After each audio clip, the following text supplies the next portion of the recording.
नमस्कार दोस्तों, बहुत बहुत स्वागत, बहुत बहुत अभिनंदन YouTube के इस एस्ट्रो लाइव चैनल पे, जिसमें हम आपको ग्रहों के गोचर में परिवर्तनों की बात करते हैं और ये बताते हैं कि ये परिवर्तन आप पर किस तरह के प्रभाव देंगे, देश और दुनिया पर किस तरह के प्रभाव देंगे। दोस्तों, वर्ष 2023 के करीब हम लोग पहुंच चुके हैं और वर्ष 2023 की एनालिसिस करना बहुत ज़रूरी है, क्योंकि आज देश और दुनिया इकोनॉमी के मामले में जिस जगह पे खड़ी हुई है, हालांकि हमने पहले ही 4 महीने पहले अपना एक 2023 पे इकोनॉमी की स्थिति पे एक प्रेडिक्शन दिया था और मंदी की बात कही थी, जिसका लिंक हम इसमें नीचे आपको दे रहे हैं। आप देखिए उसको, बड़ा ही इंटरेस्टिंग वीडियो है वर्ष 2023 के बारे में। तो ये वीडियो उसी को और सप्लीमेंट करेगा एक तरह से। इस वीडियो में हम बात करेंगे वर्ष 2023 का जो प्रवेश भारत के पटल पर हो रहा है, यानी कि 00 आवर्स 1/1/2023 की हम कुंडली बनाएंगे और उसके आधार पे आपको बताएंगे कि वर्ष 2023 भारत के लिए कैसा है और साथ ही दुनिया के लिए भी कैसा है, ये भी आपको बताएंगे। तो ये बहुत ही इम्पॉर्टेंट वीडियो है। इसको देख के आप वर्ष 2023 की अपनी प्लानिंग कर सकते हैं। इसको देख के आप ये अंदाज़ा लगा सकते हैं कि आने वाला समय किस तरह का रहेगा, आपके कामों के लिए किस तरह का रहेगा, आपके प्रोफेशन के लिए किस तरह का रहेगा। इसमें हम सोने चांदी के भावों की बात करेंगे, शेयर की भी बात करेंगे, इसमें हम रियल एस्टेट की भी बात कर सकते हैं और जहाँ तक राशि फल का प्रश्न है, आपके लिए, आपकी लग्न के लिए, आपकी राशि के लिए वर्ष 2023 किस तरह के परिणाम लेके आएगा, उसका वीडियो इस वीडियो के बाद हम लगातार लेके आते रहेंगे। तो हमारे इस चैनल को आप ट्यून इन करके रखिए ताकि वो सारे वीडियोस आप देख सकें। सब्सक्राइब नहीं किया है तो यही सबसे अच्छा समय है सब्सक्राइब करने का। आप अभी तुरंत सब्सक्राइब करिए ताकि आगे के हमारे वीडियोस जो कि सीधे सीधे आपके वास्ते के हैं वो आपको मिलते रहें। तो दोस्तों, आइए शुरू करते हैं आज का ये वीडियो, और जिसमें सबसे पहले आप देखिए ये वर्ष 2023 की प्रवेश कुंडली। स्थान है नई दिल्ली, समय है 00 आवर्स 1/1/2023। इस कुंडली में जैसा कि आप देख पा रहे हैं, कन्या लग्न की कुंडली है और कन्या लग्न की इस कुंडली में केतु जो है वो दूसरे भाव में बैठे हुए हैं, धन के भाव में। चौथे भाव में सूर्य बुध है, बुधादित्य योग तो बन रहा है, लेकिन उसका क्या परिणाम होगा मैं आगे बताऊंगा। पांचवें भाव में शुक्र शनि प्लूटो के साथ, छठवें में नेपच्यून, सातवें में बृहस्पति देव हैं स्वग्रही, जो कि हमारी एकमात्र आशा है वर्ष 2023 के लिए। अष्टम भाव में राहु और चंद्रमा ग्रहण योग बनाते हुए, साथ में यूरेनस भी है। नौवें भाव में मंगल हैं, बाकी 10वां 11वां 12वां भाव खाली है। दोस्तों, इस कुंडली को देखते ही एक ज्योतिष होने के नाते मेरे मन में 3-4 प्रमुख बातें आई जो कि मैं आपसे शेयर करना चाहता हूं, और ये बातें आप नोट करना चाहें नोट कर लीजिए। बहुत ही महत्वपूर्ण बातें हैं। सबसे पहली बात, अष्टम भाव में राहु और चंद्रमा का यूरेनस के साथ होना। यूरेनस, जैसा कि हम जानते हैं, क्रांतिकारी ग्रह है और समाज को उद्वेलित करने वाला ग्रह है। यूरेनस अष्टम भाव में बैठा हुआ है राहु और चंद्र के साथ। राहु जहां पर अफवाह फैलाने वाला, जहां पर कहना चाहिए कि प्रॉब्लम क्रिएटर प्लैनेट है। चुगली करना, अफवाह फैलाना, गलत चीज़ों को पेश कर देना, ये राहु के काम है। और चंद्रमा को साथ में लेके बैठा है जो कि मन का कारक है। तो आप समझ गए होंगे कि ये जो वर्ष है 2023 का वर्ष, इसमें आपको अपनी भावनाओं पे बहुत काबू हर आम जनता को रखना है। ऐसे षड्यंत्र, ऐसी चीज़ें जो आपकी भावनाओं को उद्वेलित करें और आप एक समूह के रूप में कुछ गलत काम करने चले जाएं और आपके साथ फिर कुछ गलत हो जाए, इस तरह की बात आपके साथ किसी के साथ भी हो सकती है, इसलिए बहुत अलर्ट रहने की ज़रूरत है। दूसरी बात जो अष्टम भाव में राहु बैठ के बताता है वो ये है कि जब भी मैंने देखा है अष्टम में राहु बैठना, और अष्टम स्थान मृत्यु का स्थान है, तो डेथ टोल को बहुत बढ़ा देता है राहु का अष्टम में बैठना। तो ये एक बहुत बड़ी वार्निंग है जो कि कहीं ना कहीं ये बता रही है कि हो सकता है फिर से कोई रोग वगैरह या आतंकवादी घटनाएं, ऐसी कोई बातें, नेचुरल कैलेमिटीज़ जिससे जन की व्यापक हानि हो, ये राहु बता रहा है यहाँ पे बैठ के। तो ये बहुत ही खतरनाक और ख़राब बात जो मुझे पहली दिखी। दूसरी बात भी खराब ही है, वो है केतु का द्वितीय स्थान में रहना, और द्वितीय स्थान धन का स्थान है, इकोनॉमी को रिप्रेजेंट करता है, और इकोनॉमी की स्थिति में ऐसी परिस्थितियां बन सकती हैं जिसमें बड़े बड़े उतार चढ़ाव इकोनॉमी में हमको देखने को मिले, बहुत बड़ी बड़ी घटनाएं हमको इकोनॉमी में देखने को मिले। केतु जो है वो जल्लादे फलक है, केतु जो है वो अचानक चीज़ों को काट करके हटा देने का काम करता है। तो ऐसा हो सकता है कि सारी चीज़ें ठीक चल रही हैं, अचानक कोई ऐसी घटना हुई, ऐसा एक्शन हुआ, ऐसी घोषणा हुई जिससे सारा का सारा सेट जो है, माहौल वो गड़बड़ा गया, इकोनॉमी जो है पटरी से उतर गई। तो ये चूंकि भारत की प्रवेश कुंडली है, इसलिए ये भारत के परिप्रेक्ष्य में मैं आपको कह रहा हूँ, इस बात का ध्यान रखें और इस बात का सभी लोगों को ध्यान रखना चाहिए। एक एस्ट्रोलॉजर होने के नाते मैं आगाह कर रहा हूँ। तीसरी चीज़ जो मुझे इसमें दिखाई दी वो है सूर्य बुध का बुधादित्य योग, जो कि चौथे भाव में बैठा हुआ है, और चौथे भाव में लग्नेश का बैठना, वक्री होके बैठना चैलेंजेस को दिखाता है। वर्ष 2023 में जनता को, देश को चैलेंजेस रहेंगे और महंगाई बढ़ेगी, ये बात दिखाता है।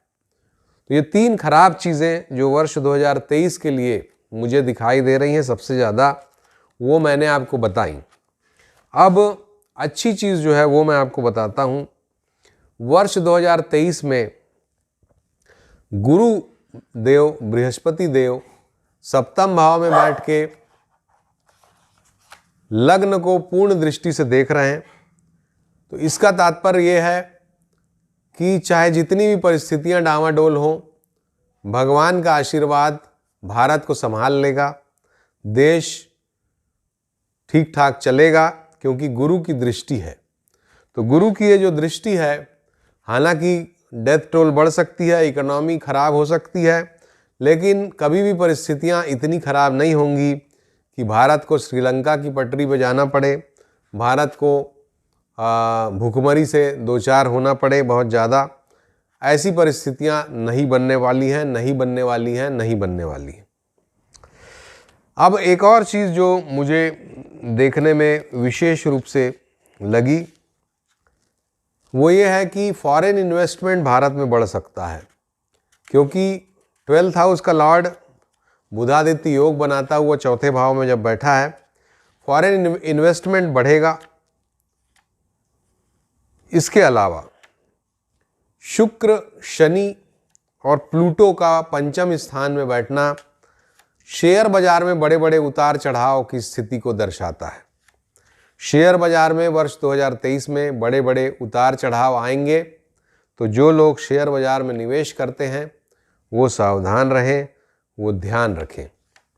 शनि की स्थिति अंतिम डिग्रीज में अपने शनि यहाँ पे बैठे हुए हैं, 28 डिग्री 13 मिनट पे रहेंगे शनि मकर राशि में। उसके बाद वो कुंभ राशि में जाएंगे और कुंभ राशि में जाने पर शनि जो हैं वो चीज़ों को स्टेबलाइज करेंगे, परिवर्तन को सकारात्मक दिशा में लेके जाएंगे, ऐसा मुझे लगता है। तो इकोनॉमी भले कुछ कारणों से संकट में हो, लेकिन जो दूसरी चीज़ें हैं, जीडीपी है या जो रफ्तार है दूसरी प्रगति की, जो दूसरे मानक हैं, वो कहीं ना कहीं उसको कंपनसेट करते चलेंगे। तो ऐसा मुझे लगता है शनि की स्थिति की वजह से। 11वें भाव का स्वामी चंद्रमा राहु के साथ अष्टम स्थान में पड़ा हुआ है, तो देश को गेंस के मामले में कुछ चैलेंजेस होंगे। जो फॉरेन करेंसी भारत को मिलती है उसमें कुछ पहले की तुलना में कमी आ सकती है, प्राप्तियों में कुछ कमी आ सकती है। शायद ये भी एक कारण हो हमारी इकोनॉमी में एक रुकावट आने का। तो ये बात मुझे दिखाई देती है। चूँकि ग्रहों की स्थितियां बदलती रहेंगी, जैसे बृहस्पति मीन में हैं, अप्रैल से मीन से निकल के मेष में चले जाएंगे, और अप्रैल से लेकर अक्टूबर तक बृहस्पति जब मेष राशि में रहेंगे, राहु के साथ रहेंगे, तो सारी दुनिया में मंदी के बादल बुरी तरह से फैलेंगे। सारी दुनिया में आतंक बुरी तरह से फैल सकता है और बड़ी बड़ी घटनाएं, खराब घटनाएं होंगी। युद्ध के बादल भी लगातार मंडराते रहेंगे। जैसा कि ये प्रवेश की भी कुंडली है, इसमें आप देखिए कि जो कम्युनिकेशन का हाउस है, तीसरा भाव, उस पे मंगल की पूर्ण दृष्टि है और मंगल की ही राशि बैठी हुई है। इसका मतलब है कि समाचार माध्यमों से लगातार युद्ध से संबंधित खबरें हमको सुनाई देती रहेंगी। उसी तरह का न्यूज़ चलता रहेगा कि आज इस देश का इससे टेंशन हो गया, ये दो सेनाएं आपस में इनमें झड़प हो गई, या टेंशन बरकरार है, विश्व युद्ध हो सकता है। इस तरह की जो खबरें हैं ये लगातार हमको न्यूज़ से, मीडिया से सुनाई देती रहेंगी। और गुरु और राहु का जो चंडाल दोष है, मैंने अपने पिछले वीडियो में ये बात को बहुत अच्छे से आउटलाइन किया था और पास्ट की घटनाओं से भी जोड़ के बताया था कि किस तरह से वो इकोनॉमी पे डेंट लगाती हैं, गुरु और राहु की युति। क्योंकि गुरु जो है धन के कारक हैं, इकोनॉमी के कारक हैं, बैंकिंग सेक्टर के कारक हैं। तो ये सारे सेक्टर्स को सावधानी रखने की ज़रूरत है। युद्ध की मैं बात जो कर रहा था, युद्ध के मामले में भी गुरु और राहु का चांडाल दोष आतंकवाद की घटनाओं के कारण युद्ध की परिस्थितियां बन सकती हैं। ये बात आप ध्यान रखिए, नोट कर लीजिए कि विश्व युद्ध तो नहीं होगा, लेकिन विश्व युद्ध जैसी परिस्थितियां वर्ष 2023 में बनेंगी। अप्रैल के अंत से अक्टूबर के मध्य भाग तक बहुत टेंशन की परिस्थितियां बनेंगी। मिडिल ईस्ट कंट्रीज़ में युद्ध की परिस्थिति बनेगी। विश्व के दूसरे क्षेत्रों में युद्ध की परिस्थिति बनेगी। यूरोप के लिए बहुत ही खराब समय है। बहुत से देशों में, दुनिया के कई पार्ट्स में भूखमरी की स्थिति भी देखने को आ सकती है। भूखमरी का अर्थ है खाद्यान्न की कमी। तो खाद्यान्न की कमी का संकट विश्व के कई क्षेत्रों में, विशेषकर पश्चिम क्षेत्रों में देखने को मिल सकता है। इसके अलावा जैसा मैंने बताया कि विश्व युद्ध की परिस्थितियां, ऐसा लगेगा कि विश्व युद्ध हो रहा है, लेकिन विश्व युद्ध नहीं होगा, परंतु कई देशों में आपस में तनाव, तकरार और युद्ध की परिस्थितियां वर्ष 2023 में हमको देखने को मिलेंगी। और इकोनॉमी भी पूरी तरह से डोल ड्रम्स में रहेगी, पूरी तरह से खराब परिस्थिति में दुनिया की इकोनॉमी रहेगी। तो ये दुनिया के बारे में हमारा प्रेडिक्शन था। अब आइए बात कर लेते हैं हिंदू नववर्ष प्रवेश की भी कुंडली की, क्योंकि वो आवश्यक है।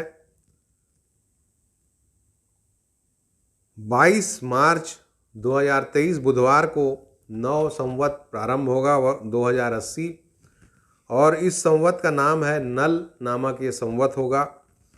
और इस वर्ष के राजा जो हैं वो बुध हैं और मंत्री शुक्र हैं।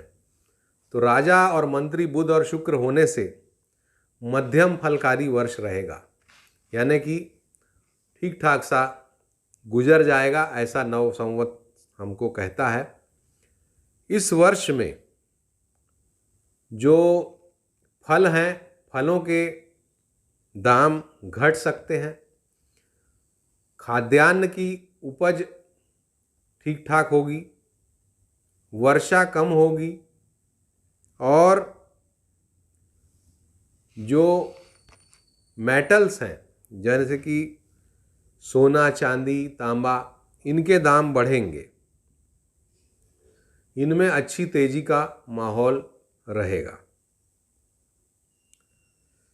रसेस जो है वो मंगल है, तो गुड़, घी, तेल, इन सभी चीज़ों के दाम बढ़ेंगे।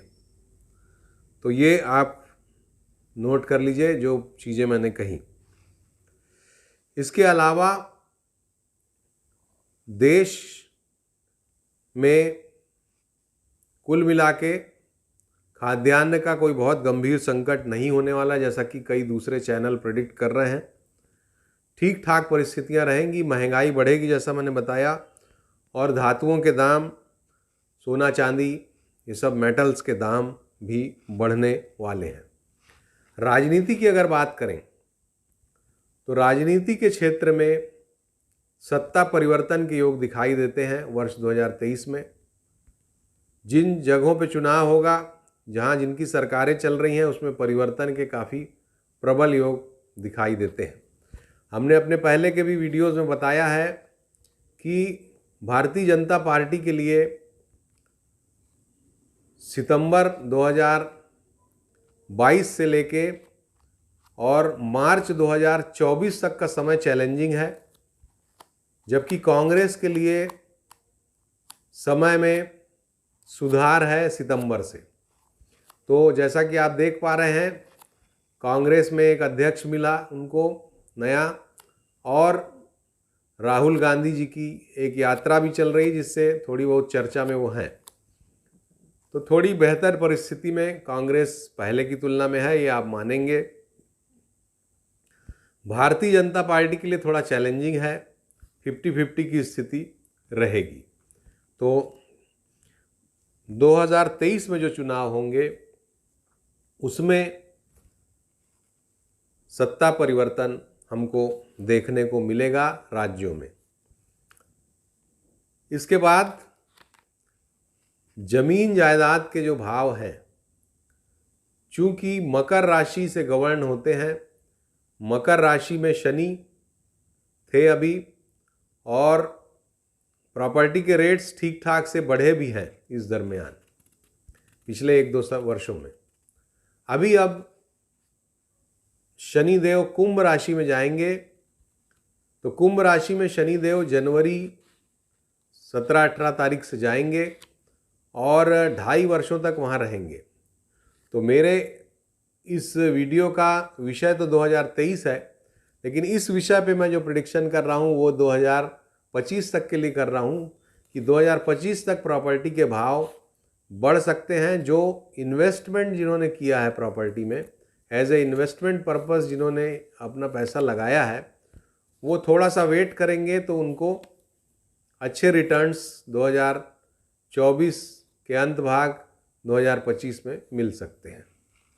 2023 में जो प्रॉपर्टी के रेट्स हैं वो स्टेबल रहेंगे, ऐसा मुझे लगता है। तो दोस्तों, ये था 2023 के बारे में हमारा आकलन, जिसमें मोटी बातें मैंने आपको बताई, प्रमुख बातें आपको बताई। कुछ अगर छूट गया हो तो आप ज़रूर प्रश्न पूछिएगा, मैं उसका उत्तर दूंगा। और जो अच्छी बातें हैं वो भी मैंने बताई, जो बुरी बातें हैं वो भी बताई। कुल मिला के एक चैलेंजिंग वर्ष है 2023, जिसमें हमको अपनी जेब का ध्यान रखना है, इकोनॉमी का ध्यान रखना है, भावनाओं में बहना नहीं है। सरकार के विरुद्ध कुछ जगहों पे आंदोलन वगैरह हो सकते हैं, ये बात है। सांप्रदायिक उन्माद की परिस्थितियां बन सकती हैं, ये बात है। इन सब से हमको बचना चाहिए। तो ये था हमारा वीडियो, और आपकी राशियों के लिए वर्ष 2023 कैसा रहेगा, आपकी लग्नों के लिए वर्ष 2023 कैसा रहेगा, ये अब हम एक एक करके आपके बीच लाएंगे।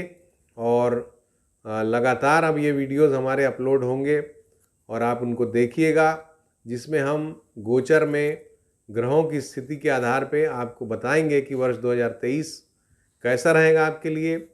आपकी लग्न और राशि के गुणधर्म भी बताएंगे, और आपके लिए एक जो महत्वपूर्ण वाक्य रहेगा वर्ष 2023 का, सेंटेंस ऑफ सक्सेस, वो भी बताएंगे कि किस चीज़ पे आपको सबसे ज़्यादा फोकस करने की ज़रूरत है। क्योंकि हम तो यही चाहते हैं दोस्तों कि आप सफल हों, अपने जीवन में आप स्वस्थ रहें, सुखी रहें और अच्छे से अपने अपने परिवार के साथ अच्छा जीवन व्यतीत करें।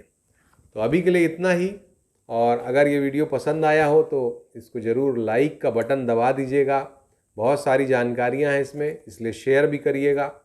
और पूरी तरह से ये मौलिक जानकारियां हैं, मूलभूत जानकारियां हैं, तो इसको ज़रूर शेयर करिए।